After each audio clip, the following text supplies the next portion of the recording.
adeegyada internetka ee caalamiga ayaa aad u gaabis noqday waxaana ku dhacay weerarkii ugu weynaa ee loo geysto internetka arrintan waxay ka dambeysay kadib markii company ka tirsan dalkaasi Holland lagu eedeeyay inay iyagu ku faafiyeen viruska wax weeraray taasi oo ay sheegeen inay uga gol lahaayeen inay kula dagaalamaan shirkadaha kale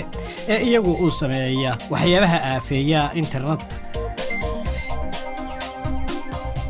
shirkadaha xagga isgaarsiinta ee Saudi Arabia ayaa la soo sheegay in ay digniin ku bixiyeen inay fadhiisanayaan oo ay xanibayaan adeegyada ay ka mid yihiin Skype, Viber iyo WhatsApp sababtuna waxa ay ku sheegeen in ay faafiyaan waxyaabo ay adag tahay in lala socdo oo la akhriyo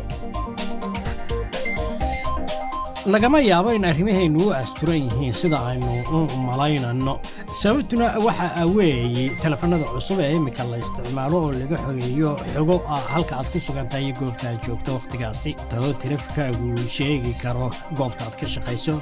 gurigaaga halka aad joogto markaad isticmaalayso Twitterka iyo Facebooka kuwaasi oo ku filan in xogo shakhsi ah laga helo adiga qofan qaangaar ahayn oo u dhashay dalkan Ingiriiska ayaa waxa uu noqday qof milyaneer oo lacag badan haysta kadib markii uu iibiyay barnaamij ka iibiyay adeega Yahoo-ga la yiraahdo Yahoo waxa uu ku talagalay in adeegaasi xogaha xagga wararka oo ka soo ururiyo shirkadaha waaweyn ee adduunka oo deedna meel uu kugu wada keeno